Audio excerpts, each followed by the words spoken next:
Oke, assalamualaikum warahmatullahi wabarakatuh. Perkenalkan, nama saya Muhammad Faris Nulian dengan kode asisten Ivin. Jadi di sini saya ingin menjelaskan sedikit tentang materi yang ada di modul 5, yaitu mail server dan juga firewall. Oke, yang pertama yaitu mail server. Jadi mail server itu merupakan sebuah server yang memungkinkan pengguna atau user untuk dapat mengirim dan juga menerima email dengan cara mendistribusikan file maupun informasi sebagai balasan atau respon atas permintaan yang dikirim oleh pengguna melalui email. Adapun fungsi dari email server yaitu sebagai pengatur, penerima, dan juga penyalur respon atas email yang masuk dan juga merespon setiap email yang masuk dan keluar. Oke, selanjutnya yaitu protokol pada mail server. Jadi mail server itu mempunyai 3 protokol, yaitu POP3, IMAP, dan juga SMTP. Nah, ketiganya ini dibedakan menjadi 2 berdasarkan cara kerjanya, yaitu incoming mail server dan juga outgoing mail server. Untuk incoming mail server, server yang digunakan untuk penerimaan email itu ditanganinya oleh POP3 dan juga IMAP. Sedangkan outgoing mail server, server yang digunakan untuk pengiriman email, itu ditanganinya oleh SMTP. Selanjutnya ada komponen pada mail server. Jadi yang pertama itu MUA atau Mail User Agent. Jadi Mail User Agent ini merupakan komponen pada mail server yang berinteraksi dengan end user secara langsung. Lalu yang kedua ada MSA atau Mail Submission Agent. Jadi MSA ini merupakan perangkat lunak komputer yang menerima email dari Mail User Agent atau MUA dan juga bekerja sama dengan Mail Transfer Agent atau MTA untuk mengirimkan sebuah email.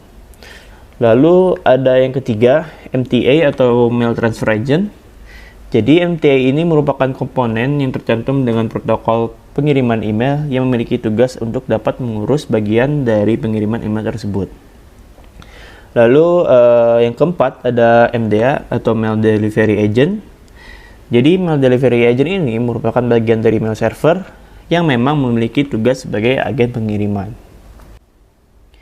Oke, selanjutnya itu ada cara kerja mail server dalam proses pengiriman email. Jadi di sini sudah ada arah panah yang sudah ada nomornya. Jadi arah panah nomor 1 itu mail client akan membangun koneksi dengan postfix untuk pengiriman email. Lalu yang kedua, postfix menerima perintah email client kemudian meminta autentikasi berupa username dan juga password untuk mengirimkan email dari mail client. Lalu yang ketiga, mail client mengirimkan username dan password yang diminta ke postfix. Lalu yang keempat, postfix akan meneruskan username dan juga password ke Dovecot untuk dilakukan pemeriksaan. Lalu yang kelima, Dovecot kemudian mengakses database untuk menyamakan username dan password yang diterima. Lalu yang keenam, jika username dan password terdaftar dalam database, maka akan dikirimkan langsung ke Dovecot. Lalu yang ketujuh, Dovecot kemudian melakukan konfirmasi ke postfix bahwa username dan password itu sudah terdaftar dan juga sudah cocok. Lalu yang kedelapan, postfix akan melakukan konfirmasi ke mail client bahwa autentikasi berhasil. Lalu yang terakhir, mail client akan mengirimkan email ke postfix yang akan dituliskan ke domain yang dituju. Oke, selanjutnya ada cara kerja mail service dengan proses pengecekan email. Jadi, arah panah pertama, yaitu mail client akan membangun koneksi melalui IMAP ke Dovecot. Lalu yang kedua, Dovecot memberikan informasi dan meminta autentikasi berupa username dan password. Lalu yang ketiga, mail client mengirimkan username dan password yang diminta ke Dovecot. Lalu yang keempat, Dovecot meneruskan username dan juga password ke database untuk dilakukan pemeriksaan dan juga pencocokan. Lalu yang kelima, jika username dan password terdaftar dalam database, maka akan dikirimkan ke Dovecot. Lalu yang keenam, Dovecot kemudian mengakses mailbox untuk mengambil email.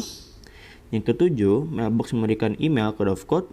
Lalu yang terakhir, Dovecot menuliskan email yang didapat pada mail client. Oke, selanjutnya ada cara kerja mail server dalam proses penerimaan email. Jadi yang pertama itu ada someone@somewhereelse.com mengirimkan email ke alamat email penerima. Lalu yang kedua, DNS melakukan pengecekan untuk meneruskan email ke alamat penerima. Lalu yang ketiga, email masuk terlebih dahulu ke postfix. Lalu postfix memeriksa ke database untuk melakukan pengecekan domain dan juga menentukan apakah email tersebut dapat meneruskan ke alamat email penerima. Lalu yang kelima, email yang sudah dikonfirmasi dapat diteruskan melalui postfix. Yang keenam, postfix selanjutnya meneruskan email ke Dovecot. Lalu yang terakhir, Dovecot kemudian mengirim dan juga menyimpan email ke mailbox. Oke, selanjutnya ada firewall. Di sini saya akan menjelaskan sedikit tentang firewall. Jadi firewall itu merupakan sistem keamanan jaringan komputer yang digunakan untuk melindungi sistem. Firewall berupa software dan juga hardware yang berfungsi sebagai monitoring paket data yang melintas dari jaringan atau komputer. Nah, biasanya firewall yang berbentuk software pada umumnya akan diinstalasi pada komputer. Oke, di sini ada beberapa fungsi dari firewall. Jadi yang pertama itu menjaga keamanan jaringan, yang kedua mengurangi bocornya informasi, yang ketiga melakukan inspeksi paket data yang masuk dan keluar, yang keempat mencatat aktivitas pengguna, lalu yang terakhir memodifikasi paket data yang datang. Oke, selanjutnya ada cara kerja firewall. Jadi firewall bekerja seperti penjaga keamanan yang akan mengidentifikasi pengunjung yang datang dan juga menyaring penyusup yang berusaha untuk masuk ke komputer. Firewall sebagai garda pertahanan terdepan untuk menahan segala usaha penyusupan yang akan masuk ke komputer. Awalnya, firewall hanya bekerja untuk menyaring lalu lintas data dengan menggunakan IP address, nomor port, serta protokol yang digunakan. Namun semakin berkembangnya firewall, kini firewall dapat melakukan penyaring data yang masuk dengan mengidentifikasi terlebih dahulu isi dari paket tersebut. Oke, selanjutnya ada firewall D.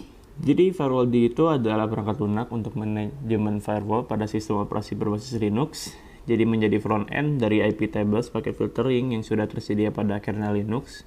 Jadi konsepnya itu menggunakan zones dan service dibandingkan dengan IP tables yang menggunakan chains dan rules. Oke, mungkin itu saja materi dari modul 5 ini. Terima kasih sudah menonton dan juga mendengarkan video ini. Mohon maaf jika ada salah-salah kata. Selebihnya terima kasih. Wassalamualaikum warahmatullahi wabarakatuh.